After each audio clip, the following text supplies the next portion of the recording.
La politique avec Alexis Lacroix le lundi. Bonjour Alexis. Bonjour Steve. Et merci de nous rejoindre en Merci à direct vous. sur Radio J. Je rappelle que vous êtes le directeur de la rédaction d'Actu-J. Emmanuel Macron appelle donc Israël à permettre dans les plus brefs délais, ce sont ses mots, le retour des 6 ressortissants français, membres du navire Madeleine, parmi lesquels l'eurodéputé LFI Rima Hassan, flottille intercepté ce matin par la navire israélienne, la marine israélienne, pardon. Le président de la République est-il bien dans son rôle, Alexis, d'intervenir aussi directement et aussi publiquement dans ce dossier?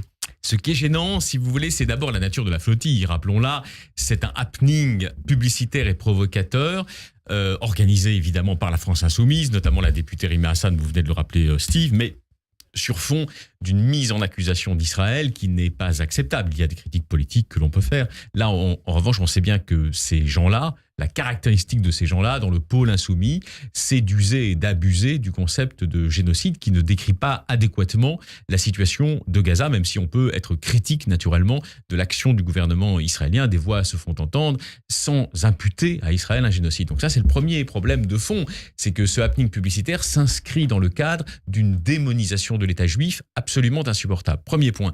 Deuxième point, vous avez raison, on a le sentiment gênant que la présidence de la République, dans ce dossier, agit sous l'influence, sous le tambourinement moral de voix issues de la France Insoumise, les députés de la France Insoumise qui se relaient pour demander la, entre guillemets, libération des membres, des passagers de cette flottille. Parce que entendre Jean-Noël Barrot, comme on l'a fait il y a quelques instants dans le journal, le ministre des Affaires étrangères, bon, ça ne surprend pas tout à fait. Entendre par contre, ou lire plutôt, un communiqué de la présidence de la République à ce niveau-là, c'est troublant. C'est troublant. Alors, c'est évidemment, ça ne peut pas être dissocié de ce qui est en train de se tramer plus globalement aujourd'hui, c'est-à-dire la volonté entre guillemets, de faire plier stratégiquement le Premier ministre Netanyahou sur la question de la solution à 2 États. Vous savez bien qu'à partir du 18-19, il y aura cette conférence internationale co-présidée par la France et l'Arabie Saoudite pour implanter progressivement la solution à 2 États. Pas pour l'implanter dans la semaine qui suit, mais pour l'implanter progressivement. Donc ça ne peut pas être totalement dissocié. Maintenant,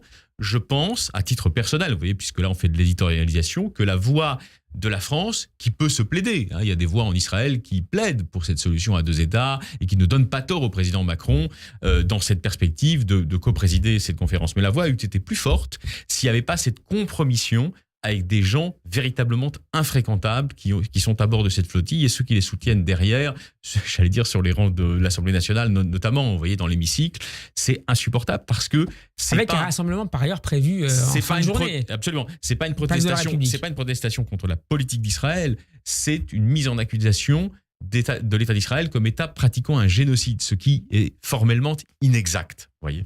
On a également, donc je le disais tout à l'heure, écouté les propos du chef de la diplomatie française, Jean-Noël Barrot, rappeler que la France avait demandé à pouvoir exercer sa protection consulaire à l'égard de ces 6 ressortissants français. Vous voyez, Alexis, dans ce dossier, dans la gestion de ce dossier très précisément, dans les prochaines heures et dans les prochains jours, un nouveau terrain pour le développement de cette crise diplomatique en cours entre Paris et Jérusalem. Assurément. Alors, on peut dire que, si vous voulez, c'est pas c'est pas l'abcès principal. C'est une crise à l'intérieur d'une crise plus globale, plus stratégique. Là, disons que ça n'est pas stratégique. Si on fait des distinctions, c'est plutôt tactique que stratégique. Mais vous avez absolument raison. On n'avait pas besoin de ça dans un moment de tension très forte entre les 2 pays et de tension très forte, évidemment, sur l'évaluation, l'estimation des effets de la politique conduite, à tort ou à raison, par Benyamin Netanyahou dans la bande de Gaza, notamment depuis le réinvestissement militaire de la bande de Gaza. On sait que la France, de ce point de vue-là, a évolué vers une position de plus grande sévérité qui l'a fait, au fond, s'apparenter à la position de nombreux chefs d'État européens et qui donc aujourd'hui la rallie officiellement au camp de ceux qui souhaitent la promulgation, l'affirmation de la nécessité à terme d'un État de Palestine. Mais c'est vrai que là, vous avez tout un débat autour du réinvestissement de Gaza qui est plus important que l'avenir de la flottille. Et on a le sentiment qu'effectivement, en apportant sa voix à ceux qui demandent la libération inconditionnelle des membres de cette flottille très antipathique, le président Emmanuel Macron gâche en quelque sorte une chance d'être audible pour les Israéliens, car dans une négociation, on peut demander des choses, mais il faut rester audible. Voilà. Alexis, est-ce que la position d'Emmanuel Macron est partagée par l'ensemble, je mets des guillemets, du bloc présidentiel, ou en tout cas du bloc qui soutient le gouvernement? Je pense que alors là, je vais vous faire une réponse précise. Vous avez bien senti que dans ce gouvernement actuellement, il y a des sensibilités très différentes qui s'expriment. Et évidemment, ça n'est pas la vocation d'un ministre d'intervenir sur des sujets comme cela, mais je pense qu'on peut affirmer sans risque de se tromper qu'il y a plusieurs ministres et probablement même plusieurs ministres d'État qui n'auraient pas forcément volé au secours de manière aussi inconditionnelle des LFistes embarqués sur ce bateau d'infortune. Je le crois. Je pense qu'on peut le dire comme ça. Pour terminer sur ce point, Alexis, les membres de cette flottille qui souhaitaient donc rejoindre Gaza pour, je cite, briser le blocus, ont été arrêtés, a priori sans violence. C'est ce qu'on voit dans les images parvenues par le ministère des Affaires étrangères israélien. On voit même certains d'entre eux, je pense notamment à Rima Hassan, parfois sourire sur la dite vidéo. C'est une vidéo parmi d'autres. On verra si d'autres seront publiées dans les prochaines heures. C'est un coup de com' malgré tout qui est réussi.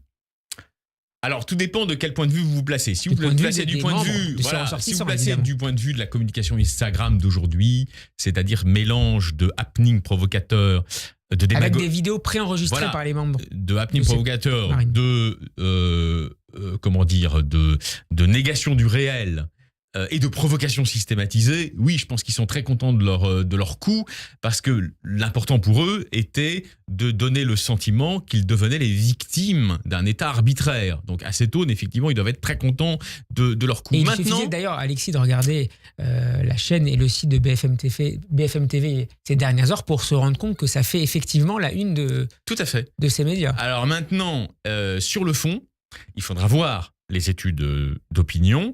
Je ne suis pas sûr que les Français, dans leur globalité, si vous voulez, en dépit de cette espèce de propagande orchestrée, tombent dans le piège. C'est-à-dire, vous voyez ce que je veux dire, je pense qu'il y a quand même plus de recul, heureusement, d'une partie du public. Et je ne suis pas sûr, si vous voulez, que cette propagande grossière que LFI orchestre avec ces estafettes de l'anti-israélisme primaire soit prise au pied de la lettre par de nombreux Français.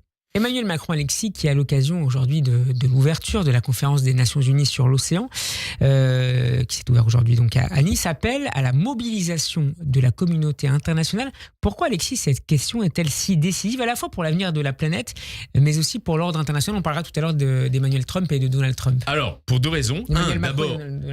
D'abord, comme le dit le président de la République, c'est pas grave, la Terre se réchauffe et l'océan, quant à lui, est en ébullition. Et donc, il y a une question politique et géopolitique qui se pose sur l'avenir des océans. Et on sait qu'aujourd'hui, le président de la République, il l'a dit, est mobilisé contre ce qu'il appelle le climato-scepticisme de l'administration Trump, qui ne cesse de dénier ce phénomène de réchauffement climatique. Mais dites-vous bien que par-delà le traité sur la haute mer, qui va être signé dans les heures qui viennent à Nice à l'occasion de cette conférence, il y a aussi, si vous voulez, une vision géostratégique de la France même. Je ne dis pas que la France est indifférente au changement climatique, pas du tout. Mais la France a pour particularité en Europe, c'est le seul pays dans ce cas, d'être présent au travers des départements et collectivités territoriales d'outre-mer sur les 5 continents. Vous voyez, donc de ce point de vue-là, la France est particulièrement concernée par l'avenir des océans, dans la mesure où la France est une puissance monde, une puissance multi-océanique, si vous voulez. Donc ça, je pense que c'est à prendre en ligne de compte dans la vision d'Emmanuel Macron. Et puis plus largement, je crois que dans un contexte où nous avons constaté, même si ce n'est pas forcément suivi des faits, mais les ambitions territoriales, on pourrait dire néo-impérialistes d'un certain nombre d'acteurs, la Chine bien sûr, mais aussi les États-Unis avec le Groenland, dans ce contexte-là, revenez toujours à la big picture, si vous voulez, stratégique, par-delà même la question des océans, qui est importante pour la France, pour les raisons qu'on vient de dire. Mais le président de la République, il a toujours en tête l'idée d'être l'une des voix majeures d'une Europe démocratique, attaché à l'état de droit, attaché au multilatéralisme, face à la double tenaille du bloc russo-chinois et des États-Unis devenus peu ou prou illibéraux. Et symbole d'une troisième voie. Voilà, une troisième voie, alors qui s'incarne historiquement, vous le savez bien, en France, dans ce qu'a été le gaullisme, c'est évident, et que le président de la République, avec d'autres acteurs, il n'est pas le seul, voudrait incarner aujourd'hui en Europe. Et donc, à ce titre, la défense des océans, de leur pérennité, de leur avenir, de leur santé écologique, apparaît comme importante, car elle est aussi un moyen de répondre à cette espèce de tenaille illibérale de Pékin et de Moscou d'un côté et de Washington de l'autre. Avec cette phrase pour terminer, Alexis, il nous reste une trentaine de secondes. Les abysses ne sont pas à vendre, pas plus que le Groenland n'est à vendre. C'est un message adressé à Donald Trump. Je crois qu'il va, oui, absolument. Je crois qu'il va dans cette collectivité territoriale arctique possédée, comme vous le savez, par le Danemark dans quelques heures. Et donc, effectivement, vous avez parfaitement raison. C'est une façon de dire non, mais le Groenland, n'y touchez pas. C'est une terre européenne, par définition, puisqu'elle est danoise. Et je suis attaché, comme président de la République française, à la pérennité de cette terre. Il est mieux inspiré, pour résumer, sur les océans que sur la flottille de Gaza. Merci beaucoup, Alexis Lacroix, d'avoir été avec nous pour ces voyages en mer. Donc, c'était le thème majeur de la chronique. On peut réécouter tout cela sur radioj.fr ainsi qu'en vidéo sur notre chaîne YouTube. Bon après-midi, à demain. À demain.